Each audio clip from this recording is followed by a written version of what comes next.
ओम गणेशाय नमः। प्यारे भक्तों, आज बुधवार के दिन आप सभी श्रवण करेंगे बुधवार गणेश भगवान जी की व्रत कथा। बुधवार के दिन गणेश जी का पूजन करने का विधान है।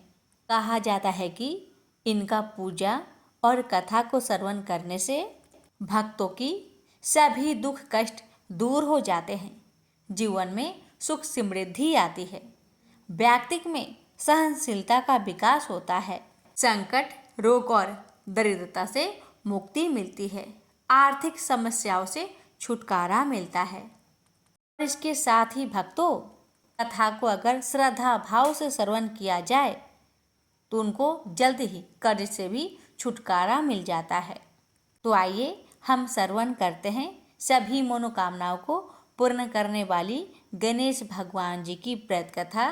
आप सभी भक्तों की मंगल कामना को करते हुए इस कथा का श्रवण करते हैं। गणेश भगवान जी, रिद्धि सिद्धि माता आप सभी भक्तों की, हमारी सभी की मनोकामना को पूर्ण करे। प्रेम से बोलिए गणेश भगवान जी की जय। एक गांव में माँ बेटी रहती थी। एक दिन वह अपनी माँ से कहने लगी कि गांव के सब लोग गणेश मेला देखने जा रहे हैं, मैं भी मेला देखने जाऊंगी। माँ ने कहा कि वहाँ बहुत भीड़ होगी, कहीं गिर जाओगी तो चोट लगेगी। लड़की ने माँ की बात न सुनी और मेला देखने चल पड़ी। माँ ने जाने से पहले बेटी को 2 लड्डू दिए और 1 घंटी में पानी दिया। माँ ने कहा कि 1 लड्डू तो गणेश जी को खिला देना और थोड़ा पानी पिला देना, दूसरा लड्डू तुम खा लेना और बचा पानी भी पी लेना। लड़की मेले में चली गई। मेला खत्म होने पर सभी गांव वाले वापस आ गए, लेकिन लड़की नहीं आई। लड़की मेले में गणेश जी के पास बैठ गई और कहने लगी कि 1 लड्डू और पानी गणेश जी तुम्हारे लिए और 1 लड्डू और बाकी बचा पानी मेरे लिए। इस तरह कहते कहते सारी रात बीत गई। गणेश जी ये देखकर सोचने लगे कि अगर मैंने 1 लड्डू और पानी नहीं पिया तो यह अपने घर नहीं जाएगी। यह सोचकर गणेश जी एक लड़के के भेष में आए और उससे 1 लड्डू लेकर खा लिया और साथ ही थोड़ा पानी भी पी लिया। फिर वह कहने लगे कि मांगो, तुम क्या मांगती हो। लड़की मन में सोचने लगी कि क्या मांगू, अन्न मांगू या धन मांगू या अपने लिए अच्छा वर मांगू या खेत मांगू या महल मांगू। वह मन में सोच रही थी। तो गणेश जी उसकी मन की बात को जान गए। वह लड़की से बोले कि तुम अपने घर जाओ और तुमने जो भी अपने मन में सोचा है वह सब तुम्हें मिलेगा। लड़की घर पहुंची तो माँ ने पूछा कि इतनी देर कैसे हो गई। बेटी ने कहा कि आपने जैसा कहा था मैंने वैसा ही किया है। और देखते ही देखते जो भी लड़की ने सोचा था वह सब कुछ हो गया। प्रेम से बोलिए गणेश भगवान की जय। एक समय की बात है कि साहूकार अपने पत्नी को लाने के लिए अपने ससुराल गया। कुछ दिन रहने के बाद उसने अपनी पत्नी के साथ अपने घर आने की सोची। दुर्भाग्य से उस दिन बुधवार का दिन था। लड़की के परिवार वालों ने कहा कि आज बुधवार का दिन है, जो कि किसी कार्य हेतु शुभ नहीं माना जाता है, इसलिए आज तुम मत जाओ। किंतु साहूकार ने किसी की एक ना मानी और पत्नी समेत अपने ससुराल से घर को प्रस्थान किया। रास्ते में साहूकार की पत्नी को प्यास लगी।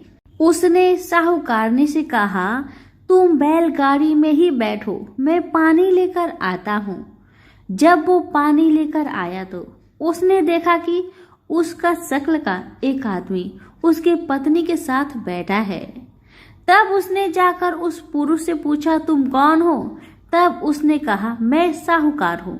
और फिर दोनों के बीच में झगड़ा शुरू हो गया और वहां लोग और कुछ सिपाही आ गए, जिन्होंने उस स्त्री से पूछा, तुम्हारा पति कौन है। तब वो इसका उत्तर न दे सकी और साहूकार अपने मन में कहने लगा कि ये प्रभु कैसा लीला है आपका। तब आकाशवाणी हुई, अरे मूर्ख, आज बुधवार का दिन था, तभी तूने आज ही गमन किया। ये सब भगवान बुध देव के प्रकोप से हो रहा है, वो तुझसे रूठ गए हैं। तब साहूकार ने भगवान बुध देव से क्षमा याचना की और तब वो आकाशवाणी खत्म हो गई और इंसान के रूप में आए बुधदेव भी अदृश्य हो गए। और फिर साहूकार अपनी पत्नी संग घर गया और भगवान बुद्ध देव की पूजा की। जो भी इस व्रत कथा को सुनता है उसको बुधवार की यात्रा करने का पाप नहीं लगता है। प्रेम से बोलिए बुद्ध देव की जय हो। प्रेम से बोलिए गणेश जी महाराज की जय। एक समय की बात है, एक भाई बहन रहते थे। बहन का नियम था कि वह अपने भाई का चेहरा देख ही खाना खाती थी। हर रोज वह सुबह उठती थी और जल्दी जल्दी सारा काम करके अपने भाई का मुंह देखने के लिए उसके घर जाती थी। एक दिन रास्ते में एक पीपल के नीचे गणेश जी की मूर्ति रखी थी। उसने भगवान के सामने हाथ जोड़कर कहा कि मेरे जैसा अमर सुहाग और मेरे जैसा अमर पिहर सबको दीजिए। यह कहकर वह आगे बढ़ जाती है। जंगल के झाड़ियों के कांटे उसके पैरों में चुभा करते जाते थे। एक दिन भाई के घर बहन पहुंची और भाई का मुख देखकर बैठ गई तो भाभी ने पूछा, पैरों में क्या हो गया है? यह सुनकर उसने भाभी को जवाब दिया कि रास्ते में जंगल के झाड़ियों के गिरे हुए कांटे पाँव में चुभ गए हैं। जब वह वापस अपने घर आ जाए तब भाभी ने अपने पति से कहा कि रास्ते को साफ करवा दो, आपकी बहन के पाँव में बहुत सारे कांटे चुभ गए हैं। भाई ने तब कुल्हाड़ी लेकर सारी झाड़ियों को काटकर रास्ता साफ कर दिया, जिससे गणेश जी का स्थान भी वहां से हट गया। यह देखकर भगवान गुस्सा हो गए और उसके भाई के प्राण हर लिए। लोग अंतिम संस्कार के लिए जब भाई को ले जा रहे थे तब उसकी भाभी रोते हुए लोगों से कही, थोड़ी देर रुक जाओ, उसकी बहन आने वाली है, वह अपने भाई का मुख देखे बिना नहीं रह सकती, उसका यह नियम है। तब लोगों ने कहा, आज तो देख लेगी पर कल कैसे देखेगी? रोज दिन की तरह बहन अपने भाई का मुंह देखने के लिए जंगल में निकली। तब जंगल में उसने देखा कि सारा रास्ता साफ किया हुआ है। जब वह आगे बढ़ी तो उसने देखा कि सिद्धि विनायक को भी वहां से हटा दिया गया है। तब उसने जाने से पहले गणेश जी को एक अच्छे स्थान पर रखकर उन्हें स्थान दिया और हाथ जोड़कर बोली, भगवान मेरे जैसा अमर सुहाग और मेरे जैसा अमर पिहर सबको देना। और फिर बोलकर आगे निकल गई। भगवान तब सोचने लगे, अगर इसकी नहीं सुनी तो हमें कौन मानेगा, हमें कौन पूजेगा? तब सिद्धि विनायक ने उसे आवाज दी, बेटी इस खेजड़ी की 7 पत्तियां लेकर जा और उसे कच्चे दूध में घोलकर भाई के ऊपर छींटा मार देना, वह उठकर बैठ जाएगा। यह सुनकर जब बहन पीछे मुड़ी तो वहाँ कोई नहीं था। फिर वह यह सोचने लगी कि ठीक है, जैसा सुना वैसा कर लेती हूँ। फिर वह 7 खेजड़ी की पत्तियां लेकर अपने भाई के घर पहुंची। उसने देखा वहाँ कई लोग बैठे हुए हैं, भाभी बैठी रो रही है और भाई की लाश रखी है। तब उसने उस 7 पत्तियों को बताए हुए नियम के तहत भाई के ऊपर इस्तेमाल किया। तब भाई उठकर बैठ गया। भाई बोला बहन से, बोला मुझे बहुत ही गहरी नींद आ गई थी। तब बहन बोली, यह नींद किसी दुश्मन को भी ना आए, और उसने सारी बात अपने भाई को बता दी। तो मान्यता के अनुसार ये है गणेश जी की चमत्कारी कथा। प्रेम से बोलिए गणेश भगवान जी की जय हो। पौराणिक कथा के अनुसार एक समय की बात है कि भगवान विष्णु का विवाह माता लक्ष्मी जी के साथ निश्चित हुआ। विवाह की सभी तैयारी होने लगी। सभी देवी देवताओं को निमंत्रण भेजे गए, लेकिन भूलवश गणेश जी को निमंत्रण देना रह गया था। इधर भगवान विष्णु की बारात जाने का समय आ चुका था। सभी देवता अपनी पत्नियों के साथ विवाह समारोह में शामिल होने को आए, परंतु सभी देवी देवताओं ने देखा कि गणेश जी कहीं दिखाई नहीं दे रहे हैं। तब उन सभी ने आपस में चर्चा की, क्या गणेश जी को नहीं न्योता दिया गया या गणेश जी ही नहीं आए हैं। सभी को इस बात पर बहुत आश्चर्य हुआ। इस बात पर उन सभी ने विष्णु भगवान से ही इसका कारण पूछा। विष्णु भगवान से पूछने पर उन्होंने कहा कि हमने गणेश जी के पिता भोलेनाथ, महादेव और माता पार्वती को न्योता भेजा था। यदि गणेश जी अपने पिता के साथ आना चाहते तो आ जाते, अलग से उन्हें न्योता देने की कोई आवश्यकता भी नहीं थी। दूसरी बात यह है, उनको खाने में 1.25 मन मूंग, 1.25 मन चावल, 1.25 मन घी और 1.25 मन लड्डू का भोजन चाहिए। यदि गणेश जी नहीं आएंगे तो कोई बात नहीं, दूसरे के घर जाकर इतना सारा खाना पीना अच्छा भी नहीं लगता। इतना वार्ता कर ही रहे थे कि किसी एक ने सुझाव दिया, यदि गणेश जी आते तो उनको द्वारपाल बनाकर बैठा सकते थे कि आप घर की याद रखना। आप तो चूहे पर बैठकर धीरे धीरे चलोगे तो बारात में बहुत पीछे रह जाओगे। यह सुझाव सबको पसंद आ गया, तो फिर विष्णु भगवान ने भी अपनी सहमति दे दी। तब गणेश जी को निमंत्रण देकर आमंत्रित किया और उनको समझा बुझाकर घर की रखवाली करने को बैठा दिया गया। बारात चल दी। तब नारद जी ने देखा कि गणेश जी तो दरवाजे पर ही बैठे हुए हैं, तो वे गणेश जी के पास गए और रुकने का कारण पूछा। गणेश जी कहने लगे कि विष्णु भगवान ने मेरा बहुत अपमान किया है। नारद जी ने कहा कि आप अपनी मूषक सेना आगे भेज दो तो वह रास्ता खोद देगी, जिससे उनके वाहन धरती में धंस जाएंगे। तब आपको सम्मान पूर्वक बुलाना पड़ेगा। अब तो गणेश जी ने अपनी मूषक सेना को आदेश दिया, जाओ, और सेना ने जमीन पोली कर दी। जब बारात वहां से निकली तो रथों के पहिए धरती में धंसने लगी। लाख कोशिश की परंतु पहिए नहीं निकले। सभी ने अपने अपने उपाय किए परंतु पहिए तो नहीं निकले, बल्कि जगह जगह से टूटने लगे। किसी को समझ में नहीं आ रहा था कि अब क्या किया जाए। तब तो नारद जी ने आकर कहा, आप लोगों ने गणेश जी का अपमान किया, जिस कारण यह विघ्न आ रहे हैं। यदि उन्हें मनाकर लाया जाए तो आपका कार्य सिद्ध हो सकता है और यह संकट टल सकता है। शंकर भगवान ने अपने दूत नंदी को भेजा और वे गणेश जी को लेकर आए। गणेश जी का आदर सम्मान के साथ पूजन किया गया। फिर रथ के पहिए निकलने लगे और यह संकट टल गया। अब रथ के पहिए निकल तो गए परंतु वे टूट फूट गए थे, तो उन्हें सुधारे कौन। पास के खेत में एक खाती काम कर रहा था। उसे बुलाया गया। खाती अपना कार्य करने से पहले श्री गणेशाय नमः कहकर गणेश जी की वंदना मन ही मन करने लगा। देखते ही देखते खाती ने सभी पहियों को ठीक कर दिया। तब खाती कहने लगा कि हे देवताओं, आपने सर्वप्रथम गणेश जी को नहीं मनाया होगा और न ही उनकी पूजन की होगी, इसलिए तो आपके साथ यह संकट आया है। मैं तो मूर्ख अज्ञानी हूँ, फिर भी पहले गणेश जी को पूजते हैं, उनका ध्यान करते हैं। आप लोग तो देवगण हैं, फिर भी आप गणेश जी को कैसे भूल गए। अब आप लोग भगवान श्री गणेश जी की जय बोलकर जाए तो आपके सब काम बन जाएंगे और कोई संकट भी नहीं आएगा।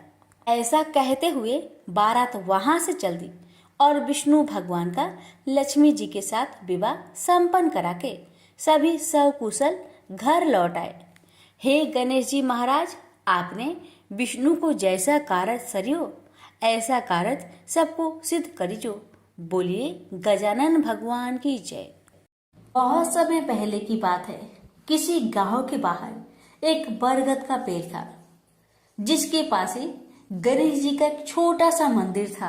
गांव में और मंदिर नहीं थे, इसलिए सब लोग इसी मंदिर में आकर पूजा किया करते थे। गांव में एक भिखारी भी रहता था। भीख मांगना ही उसका काम था। गांव छोटा सा था। भिखारी को काफी भीख नहीं मिलती थी, इसलिए यह और कोई उपाय न देखकर मंदिर के दरवाजे पर बैठने लगा। सोचने लगा कि लोग यहाँ धर्म करने आते हैं और नहीं तो सही पेट भरने लायक भीख तो मिल जाया करेगी। भिखारी दिन भर मंदिर के दरवाजे पर बैठा रहता और जब वहां किसी को आते देखता तो शिव शिव रटने लगता। इस तरह बेचारा दिन भर गणेश जी और शिव जी का नाम जपता रहता था, मगर शाम तक उसे भीख मिलती थी। फिर 2-4 मुट्ठी अन्न और कुछ फल मूल और कभी कभी 4-6 पैसे मिलते थे। हालांकि इतनी थोड़ी आमदनी से किसी की गुजर कैसे हो सकती है। फिर भिखारी को अपना ही नहीं बल्कि अपनी बेटी की भी चिंता करनी पड़ती थी। उसकी बेटी का नाम था कमला और वह बड़ी चतुर और बड़ी समझदार थी, मगर चतुराई और समझदारी से तो पेट की आग नहीं बुझती, उसे तो भोजन चाहिए। इसलिए कमला कभी कभी अपने बाप को भोजन पाने के लिए तंग करने लगती थी। उस वक्त भिखारी के दिल पर बड़ी चोट लगती, उसकी आंखें भर आती थी। वह चिंता के समुद्र में डूब उतरने लगता था। गर्मी के दिन थे, दोपहर का समय था। ऊपर आसमान और नीचे धरती धक धक जल रही थी। चारों तरफ सन्नाटा छा रहा था। ऐसे ही समय में महादेव पार्वती लोगों का सुख दुख देखने इस संसार में आए। चलते चलते वे उसी गांव में पहुंचे और गणेश जी के मंदिर के सामने से निकले। भिखारी उन्हें आते देख ओम नमः शिवाय की रटना रटने लगा। भिखारी की यह हालत देख पार्वती जी को बड़ी दया आई। उन्होंने महादेव जी से कहा, भगवान इस भिखारी की तरफ भी तो देखिए, बेचारा कितना दुखी है। देखिए तो कितने प्रेम से आपका नाम जप रहा है और आप भगवान कितने कठोर है। आपको क्या इस भिखारी पर दया नहीं आई?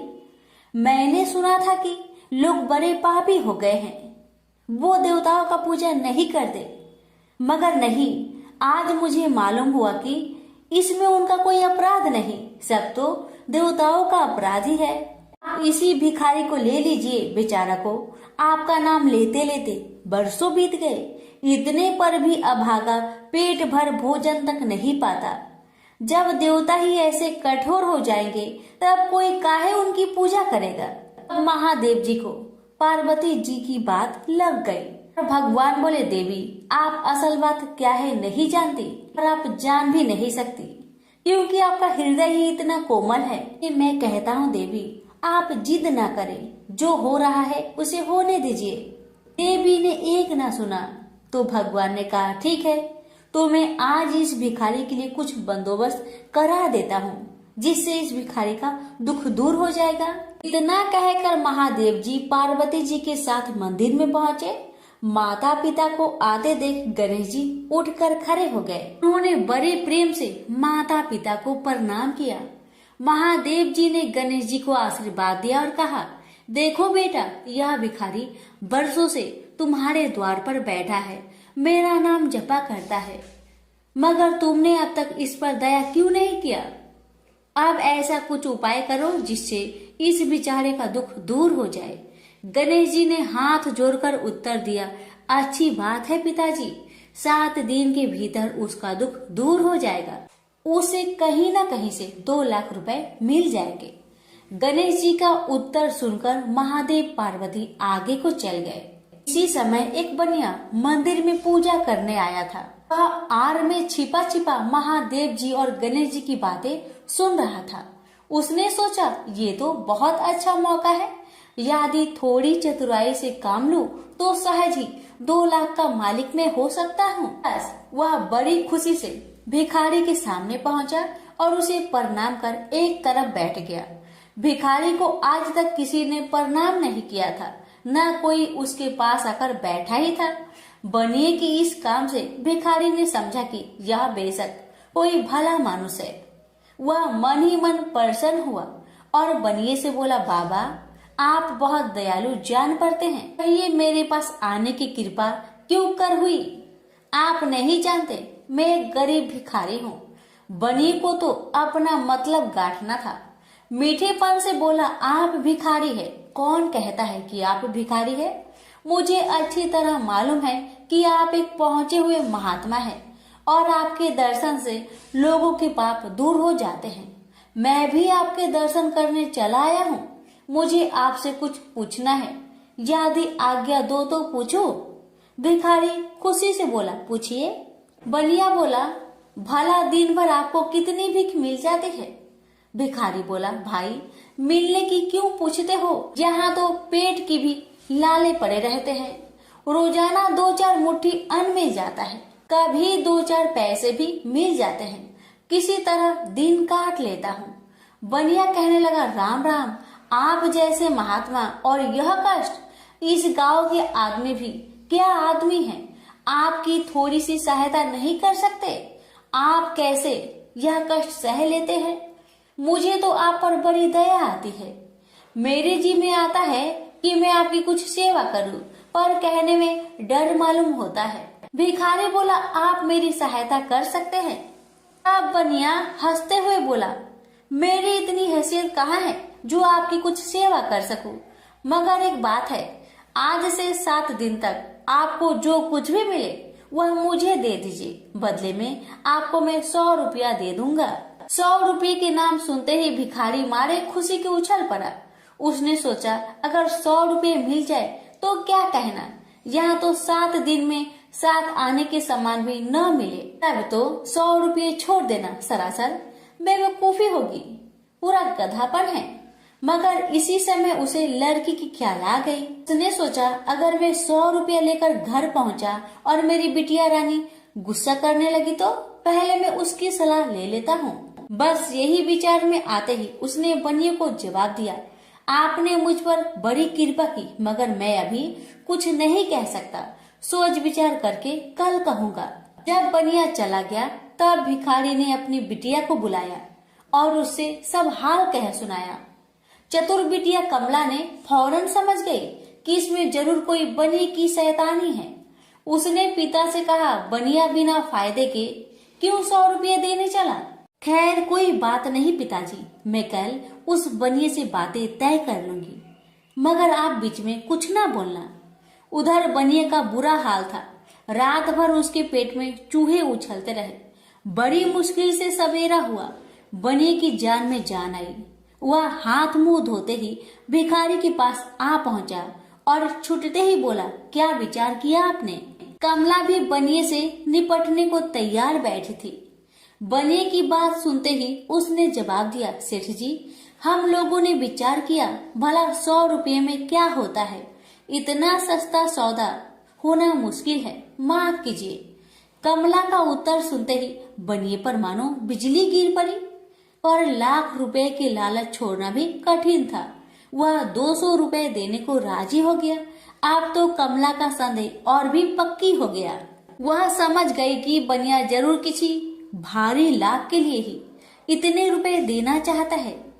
उसने जवाब दिया, सेठ जी, इतना सस्ता सौदा और कहीं होता होगा? 100 दो, 100 या 1000 दो। 1000 में तो होता ही क्या है? जो चीज आप कौड़ियों में मोल खरीदना चाहते हैं वह लाख रुपए में भी सस्ती है। यह सुनकर बनिया बहुत घबराया, परंतु उसने अपनी कोशिश जारी रखी। मारे लोभ के वह अंधा हो रहा था। उसको लोभ का भूत सवार हो गया था। उसने 100 दो, 100 से बढ़कर अंत में 50,000 लगा दिए। अब कमला ने सोचा, इतने रुपए थोड़े नहीं होते। अब बिटिया कमला ने सोचा, इतने बड़े रकम को छोड़ना ठीक नहीं है। उसने बनिए से कहा, खैर आप नहीं मानते तो मैं ही आपकी बात मान लेती हूँ, मगर शर्त यह है कि रुपए अभी मिलने चाहिए। ये शर्तें मंजूर करने में बनिए को क्या उजर थी। वह खुशी खुशी घर लौटा। उसने सोचा 50,000 रुपए देकर 1 लाख लेना कुछ बुरा नहीं है। 2 लाख न सही 1.5 लाख मालिक तो बन ही जाऊंगा। आहा, मेरी तकदीर भी कितनी चोखी है। 7 ही दिन में 50,000 का लाभ हो गया। उसने घर आते ही भिखारी के पास 50,000 रुपए भेज दिए।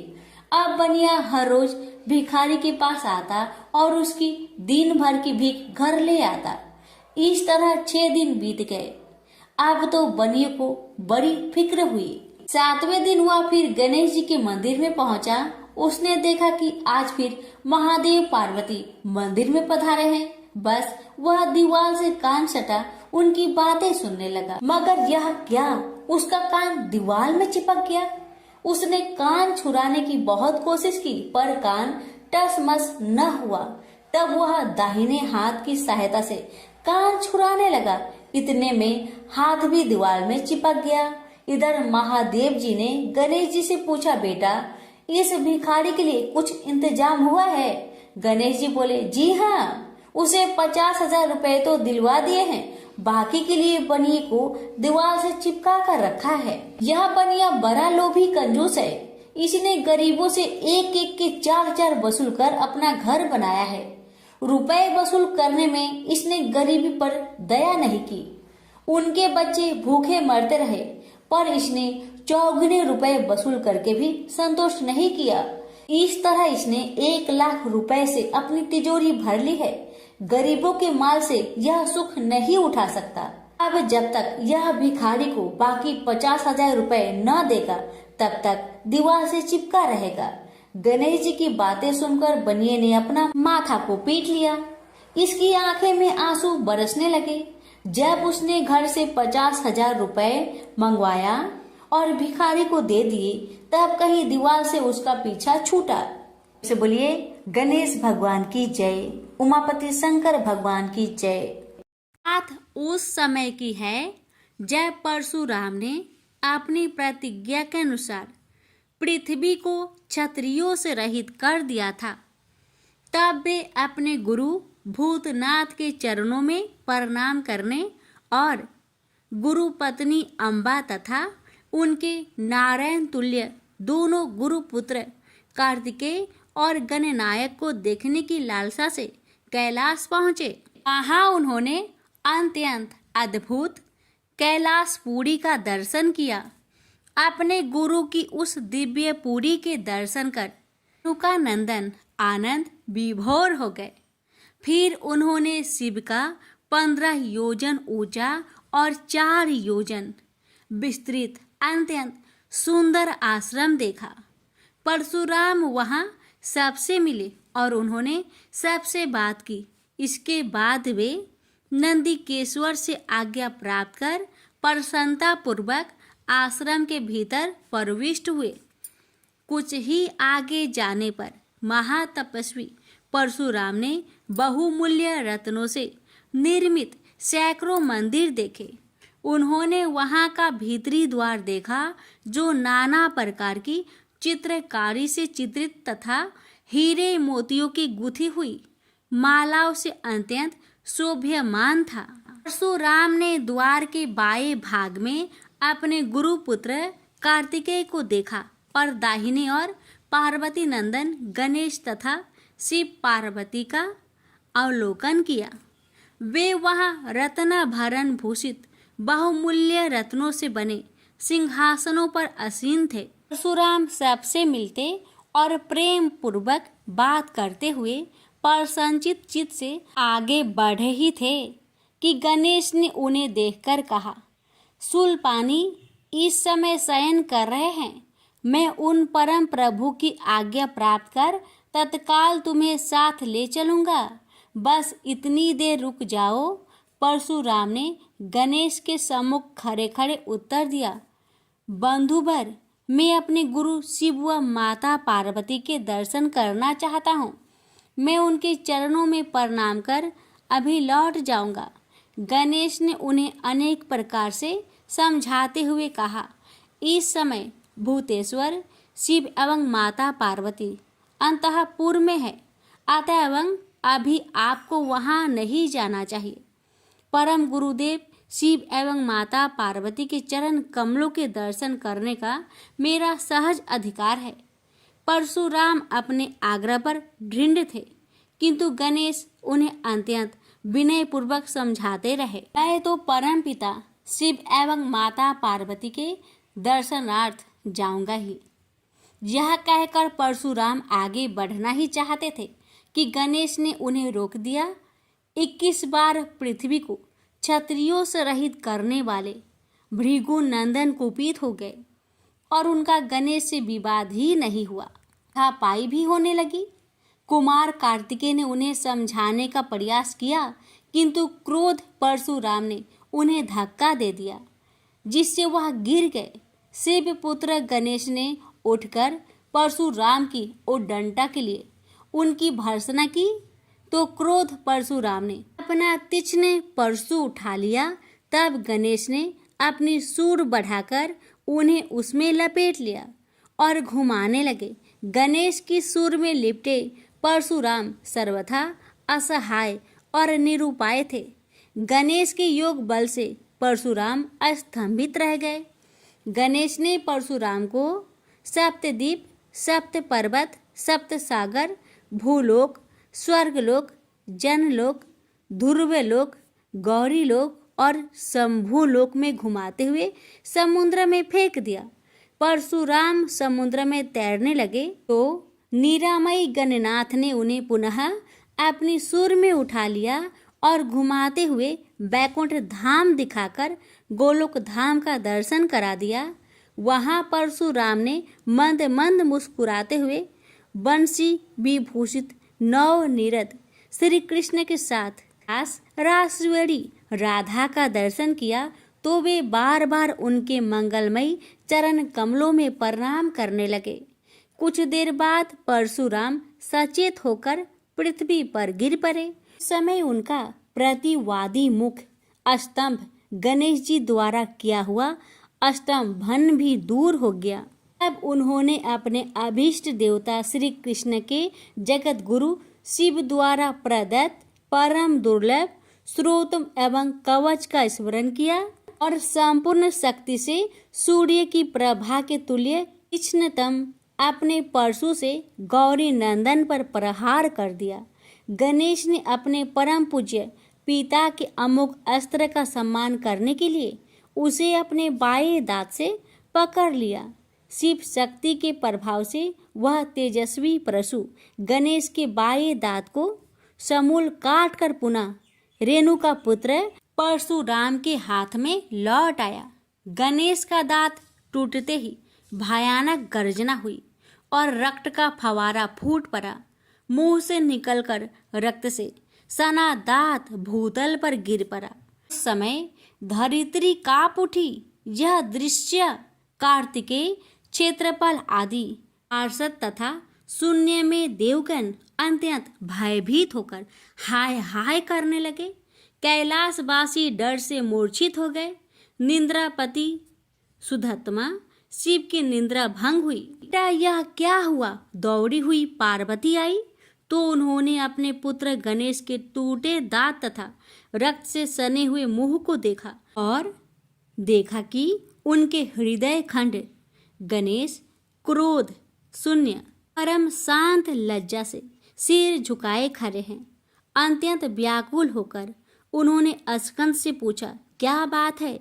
यह कैसे हुआ? स्कंद द्वारा संपूर्ण वृत्तांत सुनकर पार्वती अत्यंत क्रोध हुई और अपने प्रिय पुत्र गणेश जी को सीने से लगाकर रोती हुई शिव से बोली, मेरे पुत्र गणेश और आपके शिष्य परशुराम में किसका दोष है? आप ही निर्णय करें।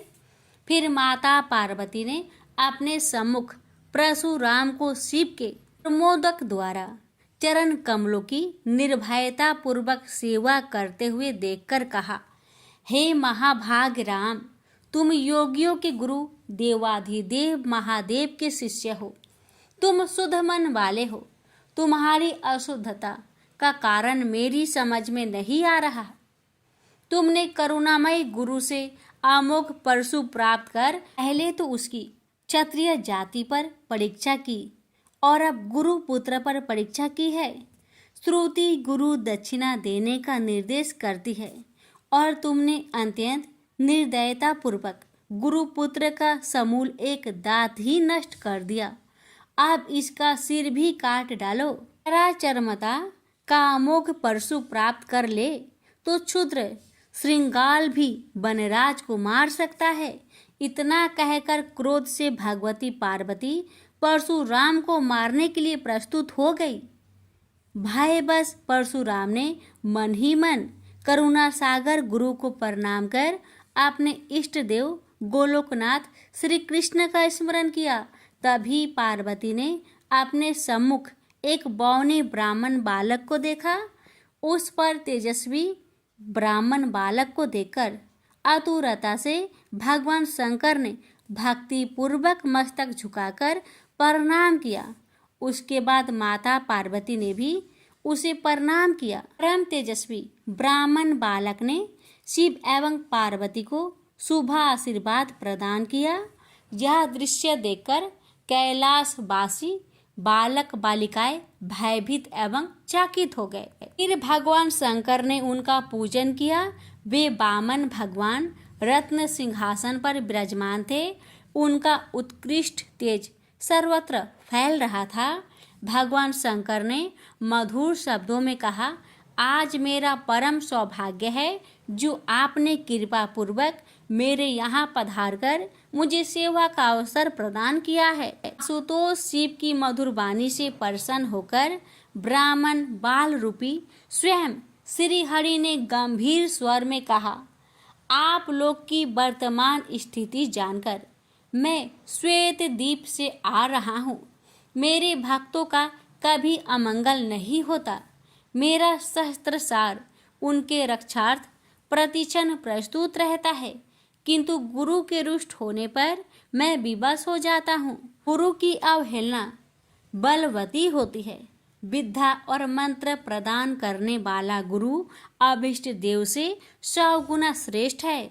गुरु से बढ़कर कोई देवता नहीं है, पार्वती से बढ़कर कोई पतिव्रता नहीं है तथा गणेश से उत्तम कोई जितेंद्रिय नहीं है। भृगु नंदन ने गुरु पत्नी एवं गुरु पुत्र की अवहेलना कर दी है। उसी का मार्जन करने के लिए मैं यहाँ उपस्थित हुआ हूँ। श्री हरि ने भगवान शंकर के बाद भगवती पार्वती से कहा, तुम जग जननी हो। तुम्हारे लिए गणेश, कार्तिकेय और परशुराम भी पुत्र तुल्य है। इन परशुराम ने स्नेह के प्रति शिव और तुम्हारे मन में भेद नहीं है। आता एवं जो उचित समझो करो। देव बड़ा प्रबल होता है। बालकों का यह विवाद तो देव दोष से ही घटित हुआ है। तुम्हारे इस प्रिय पुत्र का एक दंत नाम वेदों में प्रसिद्ध है। फिर श्री हरि ने परशुराम से कहा, राम, तुमने क्रोधवश शिवा पुत्र गणेश का दांत तोड़कर अनुचित किया है। इस कारण तुम निश्चय ही अपराधी हो। ये सर्वशक्ति स्वरूपा पार्वती प्रकृति से परे और निर्गुण है। श्री कृष्ण भी इन्हीं की शक्ति से शक्तिशाली हुए हैं। ये समस्त देवताओं की जननी है। तुम इनकी स्तुति कर इन्हें संतुष्ट करो। इतना कहकर श्री हरि बैकुंठ के लिए प्रस्थान कर गए। परशुराम ने भी स्नान कर शुद्ध वस्त्र धारण कर लिए। वह हाथ जोड़कर गुरुदेव के चरणों में प्रणाम कर सिर झुकाए जगजननी गौरी का स्तवन करने लगे। भक्तवर परशुराम के संपूर्ण अंग पुलकित थे और उनके नेत्र से अश्रु प्रवाहित हो रहे थे। इस प्रकार करुण प्रार्थना करते हुए अंत में परशुराम ने कहा, जगजननी रक्षा करो, रक्षा करो, मेरे अपराध को क्षमा कर दो। भला कहीं बच्चे के अपराध करने से माता कुपित होती है। यह कहकर परशुराम ने माता पार्वती के चरणों में प्रणाम कर अत्यंत दुखी होकर रोने लगे। परशुराम की करुण प्रार्थना से करुणामयी पार्वती का हृदय द्रवित हो गया। उन्होंने प्रीति पूर्वक परशुराम को अभय दान देते हुए कहा, बेटा अब शांत हो जाओ। आशुतोष के अनुग्रह से तुम्हारी सर्वत्र विजय हो। सर्वतरात्मा श्री हरि तुम पर सदा प्रसन्न रहे। गुरुदेव शिव में तुम्हारी भक्ति सुदृढ़ रहे। तुम अमर हो जाओ। इसी प्रकार दयामयी पार्वती ने परशुराम को आशीर्वाद दिया। और वे अपने अंतपुर में चली गई। उस समय वहां श्री भगवान के मंगल नाम का उच्च घोष होने लगा। फिर परशुराम ने एक दंत गणेश का स्तवन किया और गंधे, पुष्प, धूप, दीप एवं तुलसी रहित नैवेद्य आदि से लंबोदर की विधि पूर्वक पूजा की। परशुराम ने भक्ति भाव से भाई गणेश को संतुष्ट कर माता पार्वती एवं कृपा सिंधु त्रिलोचन के चरणों में प्रणाम किया। फिर उन्होंने गुरु की आज्ञा प्राप्त कर प्रसन्नता पूर्वक वहां से प्रस्थान किए। प्रेम से बोलिए गौरी पुत्र गणेश भगवान की जय। हर हर महादेव। माता पार्वती की जय।